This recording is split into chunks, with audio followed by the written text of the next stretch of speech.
Good afternoon, everybody. Welcome back to Hwagesa for our continuing series of talks on the Diamond Sutra. So we're going to resume. We went up to chapter 16 last time. We're going to resume. We did actually up to chapter 16, yes. 16 is a very important chapter. Just to sort of recap it, it's just very simple. Many people in Buddhism or many people in many traditions believe that the effect of sin or karma in Buddhism, the effect of the result of actions, the painful, the suffering result of actions, disappears over time through many years or through many practices or through much effort or through much prayer. But this is a very great teaching because this said the effect of any kind of sin or suffering disappears in 1 second. So it's a very important teaching. It's instantaneous. In one moment, sin, or in Buddhism, karma, completely disappears in 1 moment. So that's the teaching of this. And any kind of difficulty that you're experiencing in this life is simply the result of what you did before. Just like when you wake up in the morning and your back hurts, or you wake up and you take a few steps and you're coughing, or you have a headache. If you look, that is the result of something that happened before. Maybe you had too much coffee the last 3 days while you were working on something. Today you haven't had your cup of coffee, so you have a headache. It's not something that just appears out of nothing right now. It is the effect of something that came before, like yesterday, or 2 days ago, or 3 days ago. In the same way, this says that any kind of karma that you experience now is the result of something that happened before. It's very simple. So that's Buddhist teaching. There's just cause and effect, cause and effect, cause and effect. But the great part about that is this effect can disappear in 1 instant. It doesn't need stages, years, decades, centuries, practices. In 1 instant, if your thinking is completely cut off, the effect of this karma is cut off. Very interesting. So liberation happens in 1 moment in Buddhism. It's not an effect of time. It's in 1 moment. Very simple. Okay? So we're going to continue today with a new chapter, which is chapter 17. No one attains transcendental wisdom.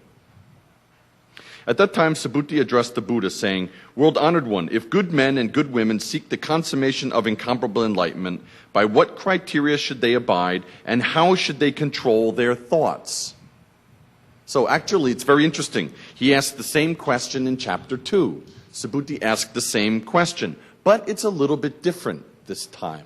It's a little bit different. So Buddha already gave an answer, how you should control yourself. But Subhuti asks again, the same question again. A little bit different, but the same. Buddha replied to Subhuti, "Good men and good women seeking the consummation of incomparable enlightenment must create this resolved attitude of mind. I must liberate all living beings, yet when all have been liberated, not anyone is liberated.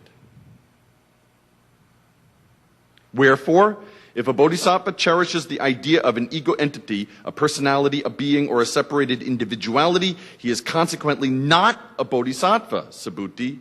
This is because, in reality, there is no formula that gives rise to the consummation of incomparable enlightenment." So, very interesting teaching here, this first situation.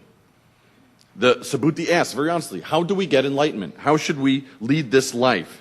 How should we control our thoughts? And the Buddha says something very interesting. He just says, you must make this vow. I must liberate all living beings. But even when I liberate all living beings, I must understand that no living being is liberated.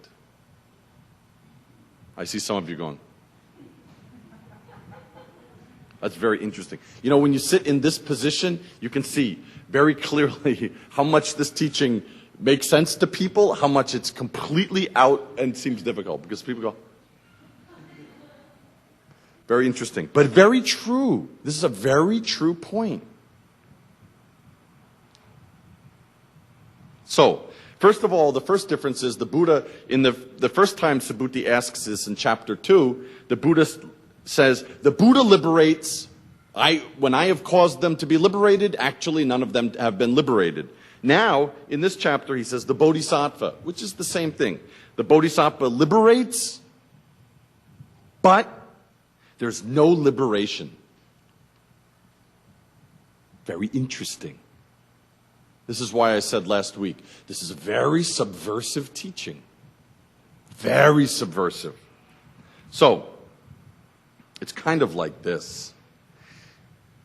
Did you ever notice when you're really sad, something really, maybe some of you, a lot of you young people here, you fall in love with somebody and something happens and you're really in love, and when you're in love with this person, everything just, the whole universe is like happy. Everything you do is like happy. The Baskin-Robbins sign looks happy. The cars going on the street look happy. You look at the poor people and you see, wow, it's kind of happy. You look at the street and the dirt on the doors and you think, well, it's kind of interesting. It's kind of artistic. It's kind of it's kind of happy. When you're happy, everything's happy. You know, when you're really happy, maybe some of you got accepted into great school or something, or you learned that you got a great job. And in that moment, right after, everything seems happy. The whole universe seems happy to you. Everything you see is like happy. Then, time passing, maybe your lover or something that you break up with, your boyfriend or your girlfriend, you get a note. Before you got a letter, when I was a young person, you would get a letter or a phone call. Now maybe some of you get muncha message. Maybe you get an SMS. I don't like you anymore. Get lost. It's very short. Breakup is very simple nowadays. Get lost. Bye-bye. End of muncha message. End of this SMS message. So then, the same things you saw yesterday, everything looks sad. Everything looks dark, dreary, depressing. Baskin-Robbins. Ooh, I hate that color pink. The dirt. Oh, everything is dirty.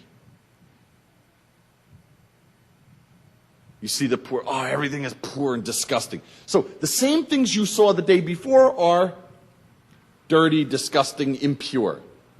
So what changed? Nothing changed. So your mind changes, the whole universe changes. But in fact, nothing changed in the world that you see. Do you understand this? Buddhism's fundamental teaching is everything depends upon mind alone.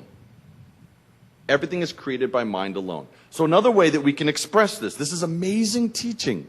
The Buddha says, you must give rise to the thought that you liberate all beings. But, in fact, even though you liberate them, nothing is changed. Nothing is liberated. It's like this. Space.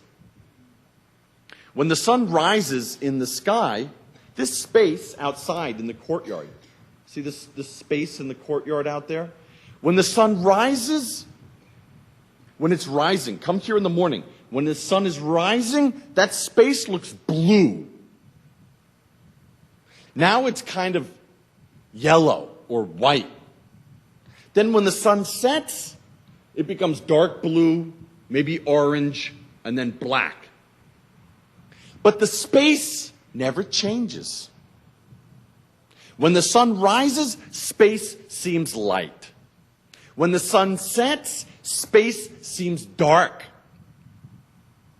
But the space never becomes blue, yellow, white, blue, orange, or dark.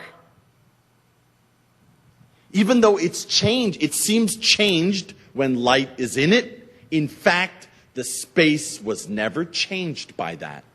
It seems to our eye changed, but space is never changed. It's totally empty.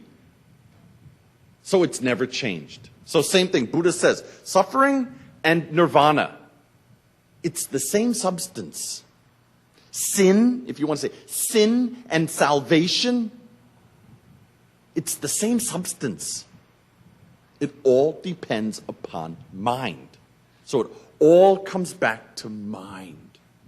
That's an amazing teaching. So no one attains, you don't get Anyuttara Samyak Sambodhi. You don't get enlightenment. Just like the space doesn't get blue coloring. It just seems that way. So, wherefore, if a bodhisattva cherishes the idea of an ego entity, a personality, a being, or a separated individuality, he is consequently not a bodhisattva subhuti. This is because, in reality,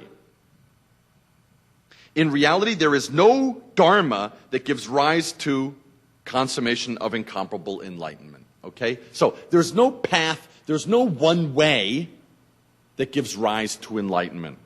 So at that time, the Buddha was maybe worried that his students were attaching to some way, some one path, some one teaching, some one dharma, some one religion, some one philosophy that leads to enlightenment. But here he says, no, there's not one way, just as there's not one enlightenment.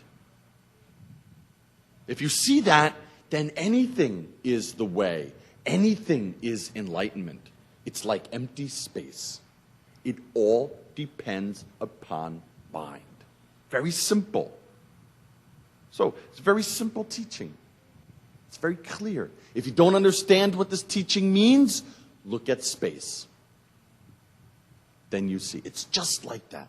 So when it's dark, look at space and say, is space really dark? When it's light, look at space and say, is space really light or bright? No. Sunlight appears, space seems light.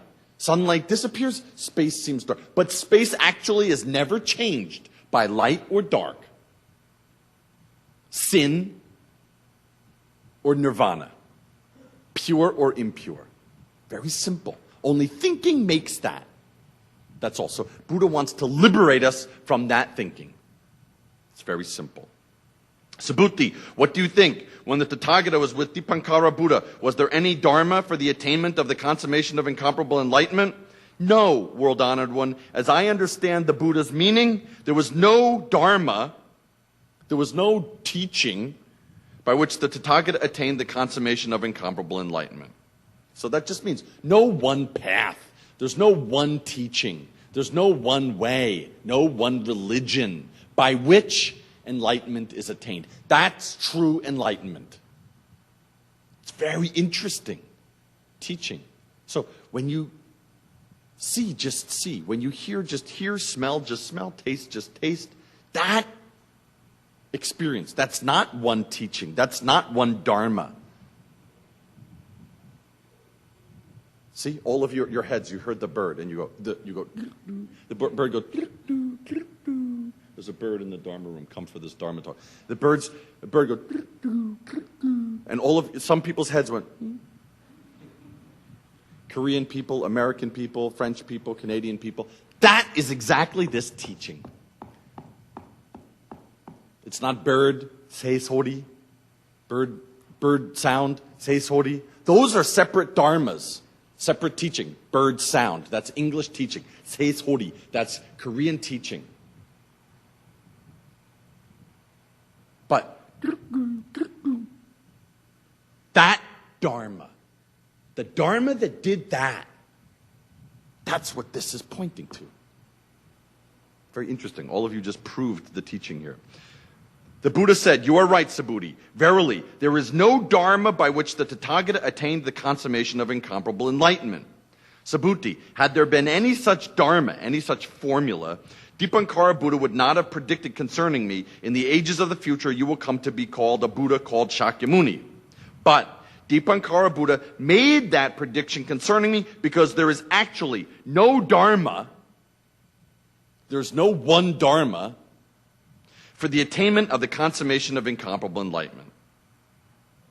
The reason herein is that Tathagata, yore,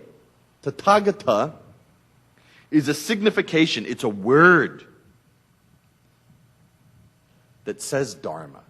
So, 소리, sound, noise, singing, chirping, bird sound, 새소리, those are all different dharmas, different words, talking about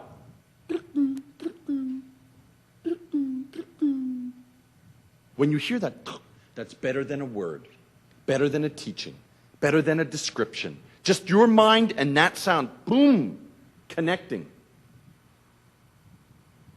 That's all. Our world is like that. So, some separate dharma, you think there's dharma in a temple, dharma in a church, dharma in a songdang, dharma in a university. That's not true dharma. That's not the only true dharma. Everything you see, everything you hear, everything you smell, everything you taste, that's not a certain dharma. But we call it dharma. Very interesting. In case anyone says that the Tathagata attained the consummation of incomparable enlightenment, I tell you truly, Subhuti, that there is no dharma by which the Buddha attained it. Very simple. So, Tathagata means thus come. Tathagata means thus come. Yore. Thus appeared. Boom. Yore. You want to see Yore Bull? Do you want to see Yore Bull? Someone went, Oh, they really meant Yore Bull. That experience, that moment, that's Tathagata. That's this thus come. Boom. That presentation. Boom. That's this Tathagata Buddha. When your ear goes, boom. Just like that. That Dharma. So if you call it Tathagata Buddha, that's a mistake. But when it appears in your eye, when it appears in your ear, when it appears in your nose, when it appears in your tongue, when it appears...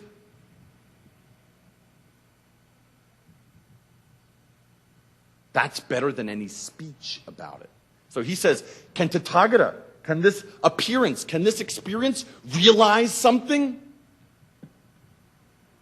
Can this experience realize enlightenment? Can this get enlightenment? And Subhuti goes, no, teacher, this moment cannot get anything, cannot get something. Buddha says, correct.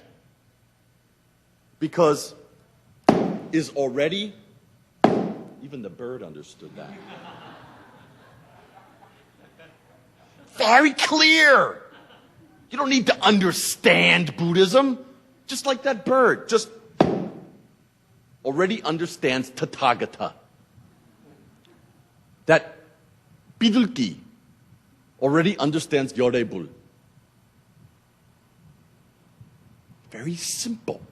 We think there's some enlightenment to get, some special experience to have, to find somewhere in our meditation. Somewhere here, I'll get it. But it's already there. Very simple. It's amazing teaching, incredibly subversive. Subversive of any religion, even subversive of itself. It's incredible. So, that's why he says, I tell you truly, Subhuti, there is no dharma, there's no teaching, there's no dharma by which the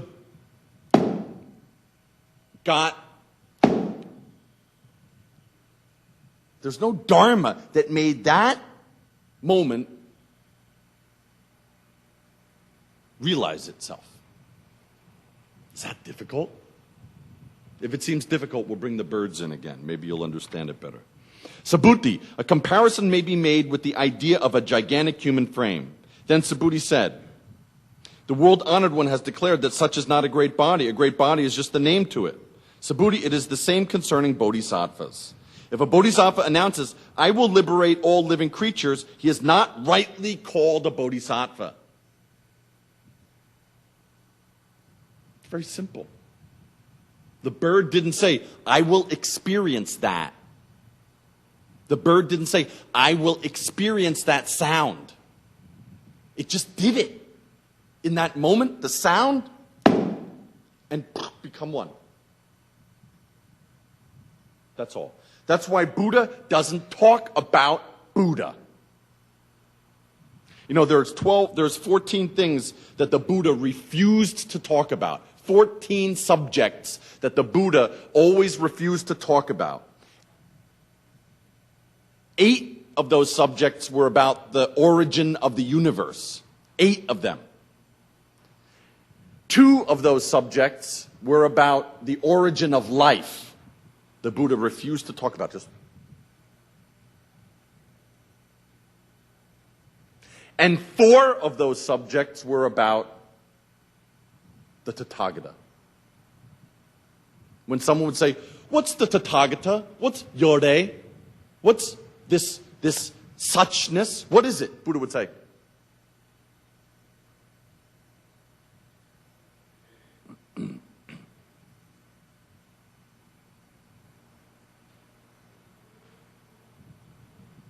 Like that.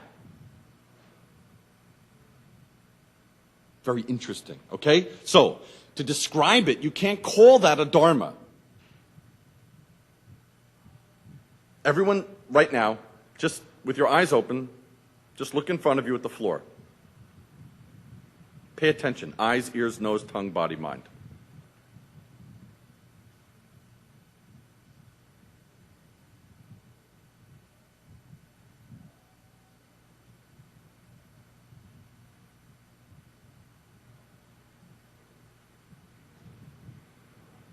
What can you call that experience?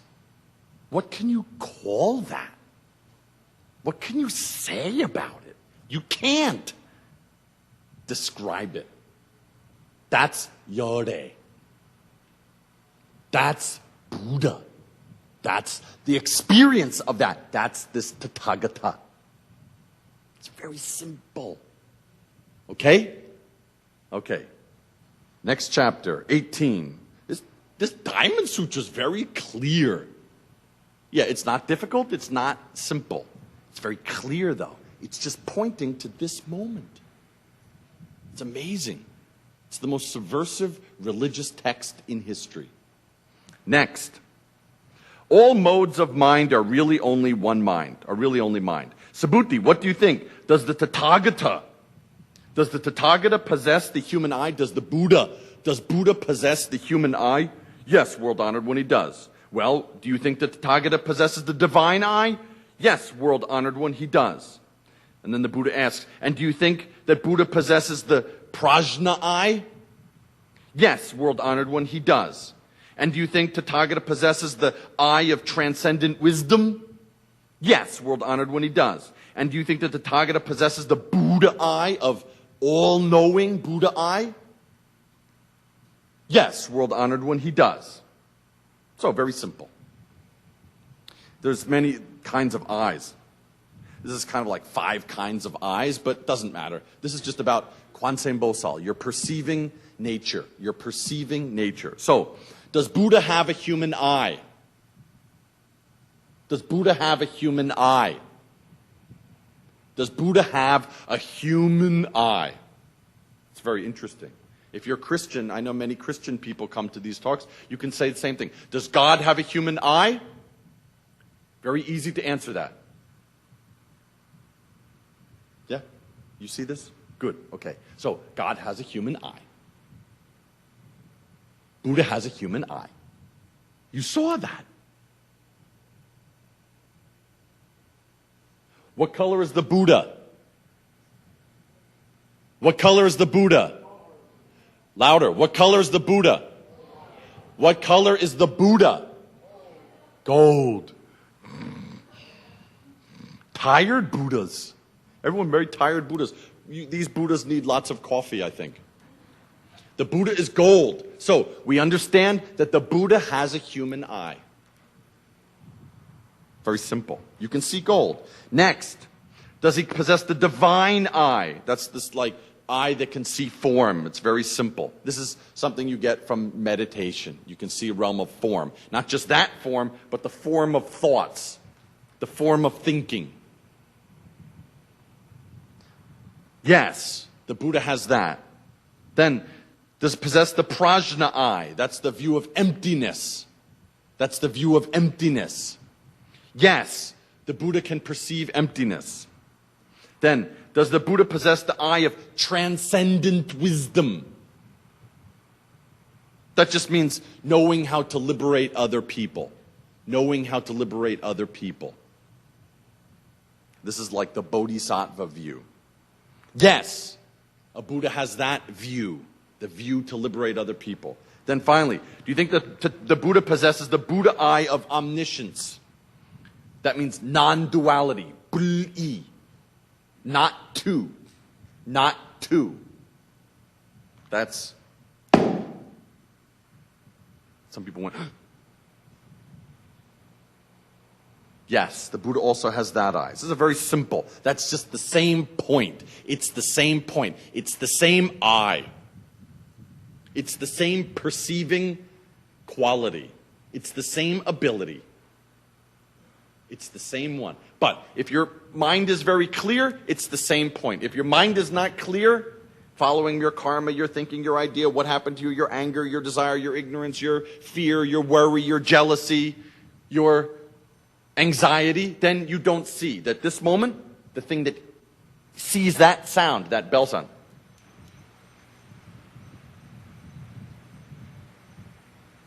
that ear is your human ear, your Buddha ear. The thing that heard that coughing. That hearing, that's your human ear heard that, also your Buddha nature. Now it's like that. So the ear that heard that, very mysterious, moment to moment to moment. Its function is very, very, very pure and clear, like a mirror. It's just like a mirror. Okay? It's not the glass. It's not the painting behind the glass. Look at a mirror sometime. Did you ever break a mirror? It's glass, but there's something behind the glass. It's not one, it's not the other. Together. That point then can reflect everything, just as it is. Very simple. Okay, so that's a very simple teaching. Then, Subhuti, what do you think concerning the sand grains of the Ganges River? Has the Buddha taught about them? Yes, world-honored one, the Tathagata has taught concerning these grains. Well, Subhuti, if there were as many Ganges rivers as the sand grains of the Ganges River, and there was a Buddha land for each sand grain in all those Ganges rivers, would those Buddha lands be many? Many indeed, world-honored one. Then the Buddha said, Subhuti, however many living beings there are in all those Buddha lands, though they have manifold modes of mind, the Buddha Tathagata understands them all. Wherefore? Because the Tathagata teaches that all these are not mind. They are merely called mind. They are merely called mind. Subhuti, it is impossible to retain past mind. It's impossible to keep past mind. It is impossible to hold on to present mind. It is impossible to grasp future mind. What does that mean? Oh, you went. That point.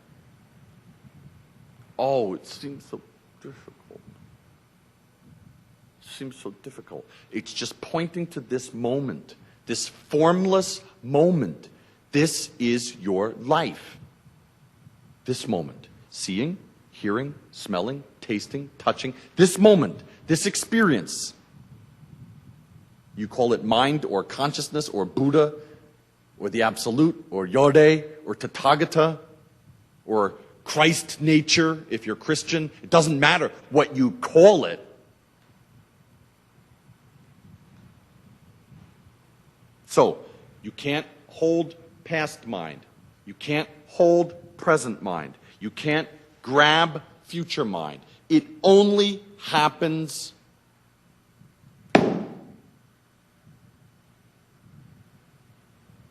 like that.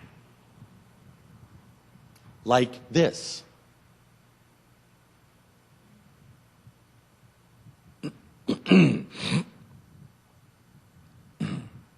Like that. That's your life. Happening just like this. It's very simple. Everyone thinks there's something else.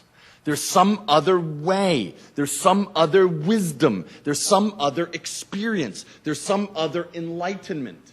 There's some other truth.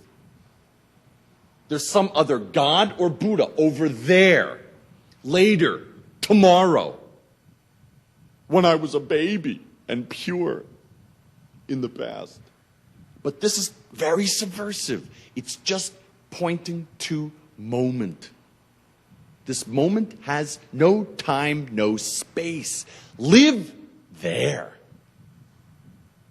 That's Yore. That's Yore. That's Yore. Right here, right now.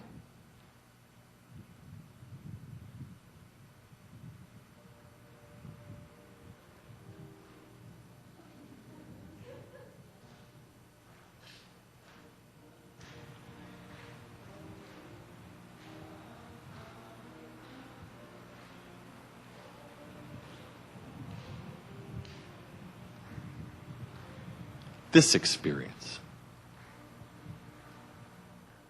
is Yore.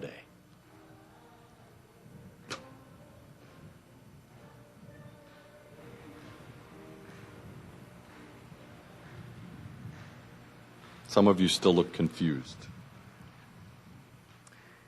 Don't worry, forget this text.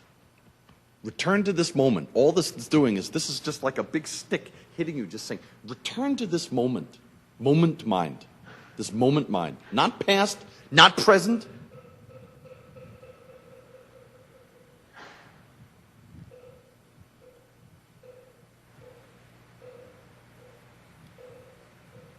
This experience.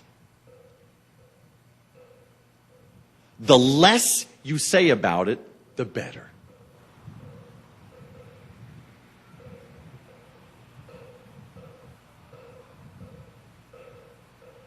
Very simple. If you can live like that, hearing that moktak sound, you're free. That's why Jesus told his followers, just become as a child again. It's very simple. That's Yore. That's Yore Bul. That's this Buddha, thus come. Like this. Yore means like this. Very simple. I expected you all to get up dancing at that prospect, but maybe next week. Okay, chapter 19. Very simple. Chapter 19 is absolute reality is the only foundation. Absolute reality is the only foundation. Absolute reality is the only foundation. Absolute reality. Absolute reality. It's the only foundation. What's absolute reality? How can I realize absolute reality?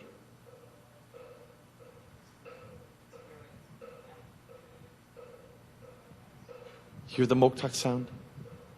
That's your absolute reality. And hers and his and his and hers. That means you don't live anywhere else but this moment. That's your only foundation. That's your only life. It's really simple. It's so simple, it's boring. We're going to cover about 10 chapters today because you don't need to speak about any of these. Just it's like teaching adults to walk again. That's why Buddhism can't create a mass following. Because you can't trick people into making that any more interesting than it is. It's just the way it is. Either you get it or you don't. So, Subhuti, what do you think? If anyone filled 3,000 galaxies of worlds with the 7 treasures and gave all away in gifts of alms, would he gain great merit? Yes, indeed, world-honored one, he would gain great merit. Subhuti, if such merit was real, the Tathagata would not have declared it to be great. But because it is without a foundation, the Tathagata characterized it as great. Seems a little difficult. But if you look at this, it's not difficult. It's just about merit.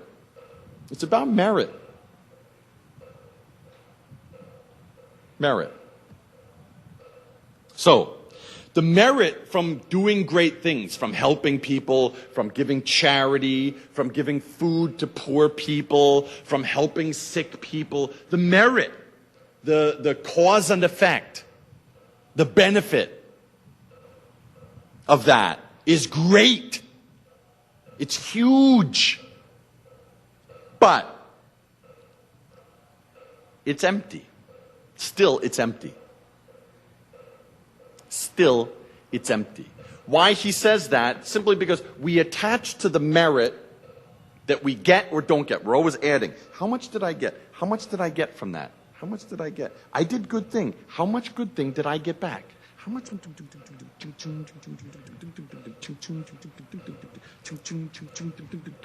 How much did I get in my bank account? In my spiritual bank account? How much merit did I get? How much benefit? I should feel better.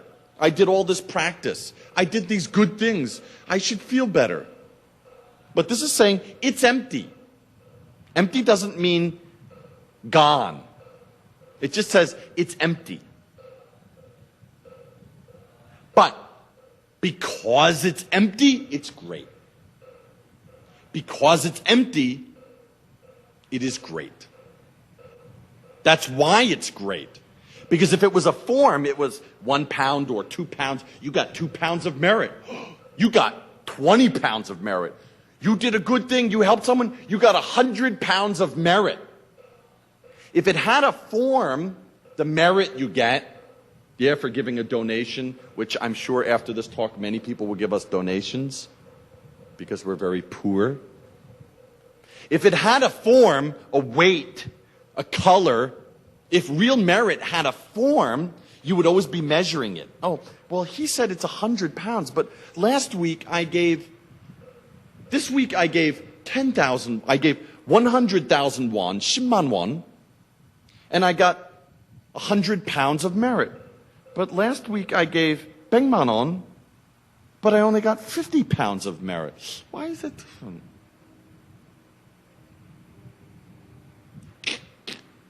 That's not the way to think of merit. It's empty, so it's great. You cannot tell how great it is. So it's great. Therefore, you cannot conceive of it. You cannot think of it. It has no beginning. It has no end. It is great because it's empty. That's wonderful. That's wonderful. So, it cannot be limited by time and space. That's wonderful. It's wonderful. That's all. Merit is empty. Therefore, it is great. Why? Because it's not limited by time and space. Anything good you get, it's limited by time and space. It changes, it appears, it disappears. It comes, it goes. It's big, it's small. It's new, it's old. But true merit is not limited by time and space. True merit. Therefore, it's great. Get it? If you don't get it, just return to the sound of the moktak. That's the best merit.